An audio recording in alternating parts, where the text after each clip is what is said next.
बिस्मिल्लाहिर्रहमानिर्रहीम। अस्सलाम वालेकुम स्टूडेंट्स, कैसे हैं आप सब। आज हम बायोलॉजी का चैप्टर नंबर 12 जिसका नेम है कोऑर्डिनेशन एंड कंट्रोल, इसका टॉपिक पढ़ेंगे ईयर। जैसे कि आपने लास्ट टॉपिक में आई के बारे में पढ़ा था कि आई जो है ये हमारा रिसेप्टर ऑर्गन है फॉर विजन, देखने के लिए। बिल्कुल इसी तरह से अगर हम देखें तो हमारा जो ईयर है वो रिसेप्टर ऑर्गन है फॉर हेयरिंग, यानी कि सुनने के लिए। अब ईयर भी उतना ही इम्पॉर्टेंट ऑर्गन है जितना कि हमारी आई थी। ईयर को अगर हम देखें तो वो ना सिर्फ हमें सुनने में हेल्प कर रहा है बल्कि हमारी बॉडी बैलेंस को भी मेंटेन करने के लिए बहुत ज़्यादा रोल प्ले करता है। अब ईयर के अगर हम पार्ट्स की तरफ आ जाएं तो 3 मेन पार्ट्स ईयर के होते हैं। 3 मेन पार्ट्स ईयर के होते हैं, जिसमें से फर्स्ट वन है आउटर ईयर, जिसे हम एक्सटर्नल ईयर भी कहते हैं, मिडल ईयर और इनर ईयर। अब हम अगर आउटर ईयर यानी कि एक्सटर्नल ईयर की बात करें तो ये भी कंसिस्टेड होता है, इसका जो मेन पार्ट जो कि हमें नज़र आ रहा होता है वो है पिना। पिना की अगर हम बात करें तो ये वो वाला पार्ट है जो कि हमें कान का बाहर से नज़र आ रहा होता है। उसके बाद आ जाती है हमारी ऑडिटरी कैनाल। ऑडिटरी कैनाल जो है ये कैनाल लाइक पार्ट है। उसके बाद आ जाता है एयर ड्रम।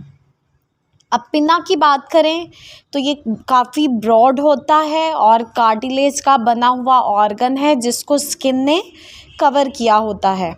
जो हमारा पिना है उसका काम है जो भी साउंड वेव्स हैं उनको कैरी करके ऑडिटरी कैनाल में भेजना। अब ऑडिटरी कैनाल जो है उसमें स्पेशल ग्लैंड जो हैं वो पाए जाते हैं जिनमें वैक्स की प्रोडक्शन होती है। वैक्स कहते हैं मोम को, यानी कि जो वैक्स है वो और छोटे छोटे से बाल भी हमारे जो एयर के ऑडिटरी कैनाल है उसमें पाए जाते हैं, जिनका वर्क है जो छोटे छोटे से इंसेक्ट्स होते हैं, डस्ट पार्टिकल, जर्म्स, बैक्टीरियाज वगैरह, उनसे हमारे कान को प्रिवेंट करना और साथ ही साथ हमारे एयर को ह्यूमिडिटी यानी कि नमी प्रोवाइड करना। अब इसमें फर्दर अगर हम देखें तो हमारे ये जो बाल हैं और साथ में वैक्स हैं वो हमारा टेम्परेचर जो है उसको भी मेंटेन करने के लिए काम कर रहे होते हैं। और ऑडिटरी कैनाल की अगर हम बात करें वो जिस पॉइंट पे एंड होता है उसे हम कहते हैं एयर ड्रम, यानी कि कान का पर्दा। अब कान के पर्दे की अगर बात करें तो बिल्कुल थिन मेम्ब्रेन होती है, झिल्ली होती है बारीक सी, जो कि हमारे एक्सटर्नल ईयर को हमारे मिडल ईयर से सेपरेट कर रहा होता है। यहाँ तक हमारा जो एक्सटर्नल ईयर था वो कंप्लीट हो चुका है। उसके बाद नेक्स्ट हमारे पास जो सेकंड पार्ट है ईयर का वो है मिडल ईयर, यानी कि दरमियानी कान। मिडल ईयर की बात करें तो ये वो वाला पार्ट है जो कि हमारे एक्सटर्नल यानी कि आउटर ईयर के बाद स्टार्ट होता है और मिडल ईयर में एक पूरा चेन की तरह से नेटवर्क है जिसमें 3 छोटी छोटी जो बॉन्ड्स हैं वो पाई जाती हैं। चेन की तरह का इन्होंने स्ट्रक्चर बनाया हुआ है और ये जो बॉन्ड्स हैं ये मूवेबल होती हैं, यानी कि मूवमेंट कर सकती हैं। इन 3 बॉन्ड्स के जो नेम्स हैं वो हैं मेलियस, इनकस और स्टेप्स। अब मेलियस की बात करें हम तो मेलियस जो है वो हमारी एयर ड्रम के साथ अटैच होती है और इनकस जो है वो मेलियस के बाद आती है और उसके बाद लास्ट पे अगर हम देखें तो जो हमारी बॉन है उसे हम कहते हैं स्टेप्स।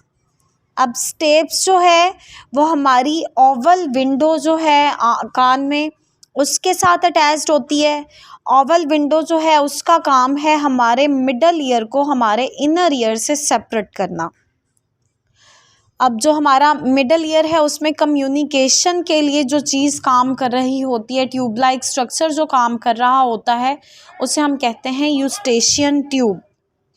यूस्टेशियन ट्यूब जो है इसका जो मेन पर्पस है वो ये है कि एयर प्रेशर जो है वो हमारे एयर ड्रम के राइट और लेफ़्ट दोनों साइड्स पे, यानी कि एयर ड्रम के आगे और पीछे जितना भी एयर प्रेशर होगा ये उसको रेगुलेट करने का काम करता है। उसके बाद हमारा थर्ड पार्ट आ जाता है जो कि ईयर का लास्ट पार्ट भी होता है, जिसे हम कहते हैं इनर ईयर। अब इनर ईयर की बात करें तो इनर ईयर जो है वो 3 पार्ट्स पे कंसिस्टेड होता है, जिसमें हमारे पास फर्स्ट पे आता है वेस्टिब्यूल। वेस्टिब्यूल जो है उसके बाद हमारे पास सेकंड पार्ट है सेमी सर्कुलर कैनाल्स और थर्ड पे आता है कोक्लिया। अब यहाँ पे वेस्टिब्यूल जो है वो पाया जाता है हमारे इनर ईयर के बिल्कुल सेंटर में पाया जाता है वेस्टिब्यूल, और उसके साथ ही 3 सेमी सर्कुलर कैनाल्स जो हैं वो पाई जाती हैं। ये जो सेमी सर्कुलर कैनाल्स हैं इनका काम इनको नेम इसलिए सेमी सर्कुलर का दिया गया है क्योंकि इनकी जो शेप है वो ऑलमोस्ट हाफ सर्कल से रिजेंबल करती है। तो ये पोस्टीरियर साइड जो है वेस्टिब्यूल की उस पे पाया जाता है। उसके बाद हमारे पास जो इसका लास्ट और मोस्ट इम्पॉर्टेंट ऑर्गन है वो आ जाता है कोक्लिया। कोक्लिया जो है वो एक्चुअल हेयरिंग ऑर्गन है और 3 डक्ट्स से मिलके ये बना हुआ है। और इसके अगर हम स्ट्रक्चर को देखें तो इसने कॉइल को, जैसे हम ट्यूब को कॉइल में की फॉर्म में लपेट दें, वैसा इसने कॉइल ट्यूब के जैसा स्ट्रक्चर जो है वो बनाया हुआ है। और इसको अगर हम देखें तो ये एक्चुअल हेयरिंग ऑर्गन भी होता है। अब जो साउंड रिसेप्टर सेल्स हैं, यानी कि वो सेल्स जिन्होंने साउंड को रिसीव करना है, वो कोक्लिया के अंदर ही पाए जाते हैं।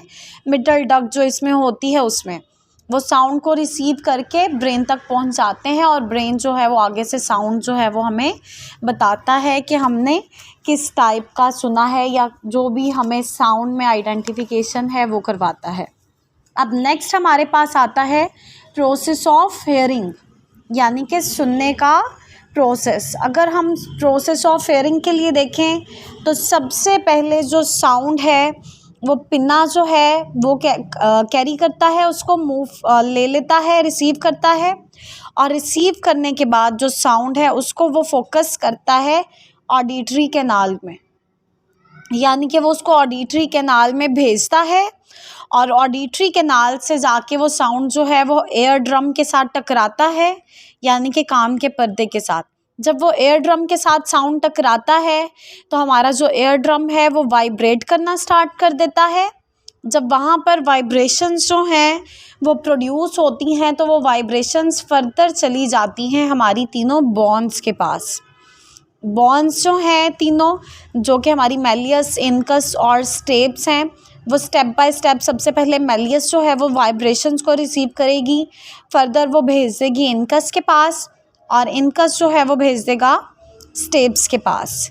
यहाँ तक जो साउंड है वो जब हमारा वाइब्रेशंस जो हैं हमारी वो चली जाती हैं, फिर उसके बाद वो वाइब्रेशंस जो हैं वो जाती हैं हमारी ओवल विंडो में। ओवल विंडो जो है वो इन वाइब्रेशंस को रिसीव करके कोक्लिया के पास भेज देती है। कोक्लिया जो है वो आपको मैं ऑलरेडी बता चुकी हूँ कि एक फ्लूइड फिल्ड ऑर्गन है, और ये वो ऑर्गन है जिसमें रिसेप्टर सेल्स जो हैं वो पाए जाते हैं। वो रिसेप्टर सेल्स जो हैं वो जनरेट करेंगे नर्व इम्पल्स, जैसे ही उनको वाइब्रेशन जो हैं वो मिलेंगी, और वो नर्व इम्पल्स जो है वो ब्रेन तक मैसेज को लेके जाएंगे, जिस नर्व के थ्रू से हम कहते हैं ऑडिटरी नर्व, और फर्दर जो हमारा ब्रेन है वो हमें रिस्पॉन्स में जो भी साउंड हमने सुना होगा वो बता देगा। उसके बाद नेक्स्ट हमारे पास आता है एक छोटा सा पैराग्राफ, साउंडलेस वर्ल्ड। ठीक है, साउंडलेस वर्ल्ड जो है उसको अगर हम देखें तो उसमें आपको पता है कि जो डेफनेस है, यानी कि जो बहरापन है, वो एक ऐसी कंडीशन है, ऐसी हालत है जिसमें सुनना बिल्कुल भी पॉसिबल नहीं होता। अब ऐसा क्यों होता है उसके लिए अगर हम देखें तो जो हमारा ईयर है उसमें हम, जैसे हमारा एयर ड्रम यानी कि कान का पर्दा, उसके अलावा हमारी जो बोन्स हैं, मिडल ईयर ऑसिकल्स जिन्हें हम कहते हैं, कोक्लिया, ऑडिटरी नर्व, ये वो वाले पार्ट्स हैं जिनमें अगर कहीं पर भी कोई भी डिफेक्ट आ जाए, कोई भी ख़राबी आ जाए, तो हम सुनने के काबिल नहीं रहते, और जो डिसऑर्डर हमें उस टाइम पे होता है उसे हम कहते हैं डेफनेस। अब बाज़-औक़ात ऐसा भी होता है कि जो हमारी यूस्टेशियन ट्यूब है, यूस्टेशियन ट्यूब जो है उसमें कभी कभी ऐसा होता है कि इन्फेक्शन जो है वो हो जाता है। इन्फेक्शन जो है वो यहाँ तक भी फैल जाता है जिसमें या तो ये होता है कि हमारी जो ऑडिटरी कैनाल है वहाँ पे इन्फेक्शन हो, या फिर हमारा बाज़-औक़ात ऐसा होता है एयर ड्रम भी डैमेज हो जाता है, जिसकी वजह से हम सुनने के काबिल नहीं रहते। अगर इसके कॉजेज़ को देखें तो बहुत ज़्यादा शोर जो है उसको सुनना, उसके अलावा बहुत ज़्यादा बुरे तरीके से, जैसे आपने देखा होगा अक्सर कोई हमारे कान में बहुत बुरी चीख मार दे, इस तरह की चीज़ें, या फिर कोई नोकदार चीज़ जो है वो अगर हमारे एयर ड्रम वगैरह को डैमेज कर दे तो भी ऐसा होता है कि हम जो है हमें हेयरिंग लॉस हो जाता है, या फिर हम सुनने के जो काबिल हैं वो नहीं रहते।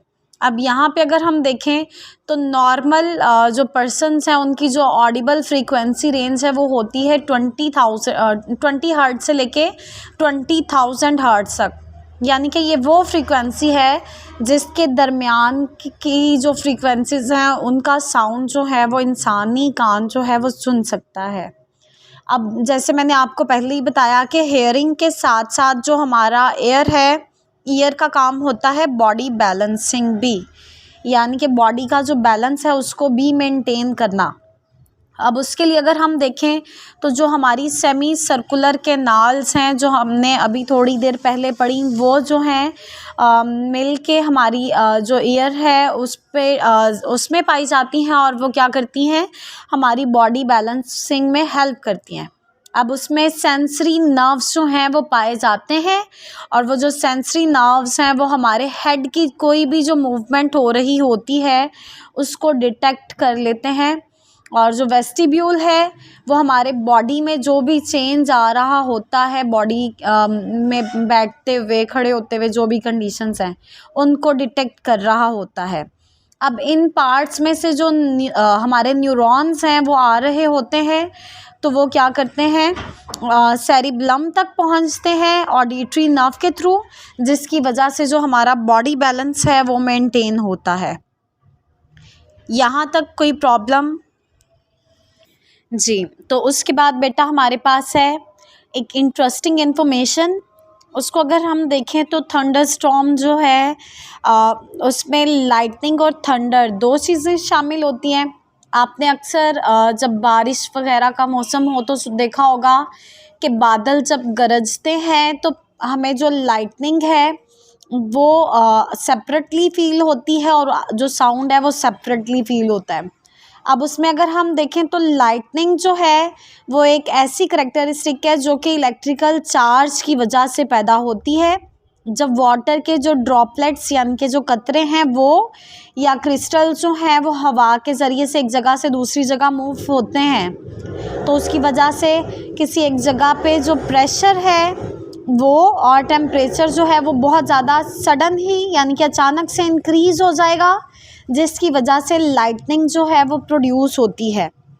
और जब लाइटनिंग जो है वो प्रोड्यूस होगी तो एयर जो है वो एक्सपैंड कर जाएगी, और जो एक्सपेंशन है उसकी वजह से जो हमें साउंड फील होता है वो थंडर का साउंड फील होता है, जिसकी वजह से जो लाइटनिंग है वो तो पहले आती है, लेकिन जो साउंड है वो हम कुछ सेकंड्स के बाद जो है उसकी गरजदार आवाज़ जो है बादलों की वो सुनते हैं। तो जो टाइम डिफरेंस है वो इस वजह से यहाँ पर होता है क्योंकि जो लाइट की स्पीड है वो साउंड की स्पीड से ज़्यादा होती है, तो इसलिए हम पहले लाइटनिंग देखते हैं और बाद में साउंड जो है वो सुनते हैं। आज का टॉपिक हमारा कंप्लीट हो गया है। इंशाल्लाह नेक्स्ट वीडियो में हम नेक्स्ट जो टॉपिक है उसको डिस्कस करेंगे। अल्लाह हाफिज़।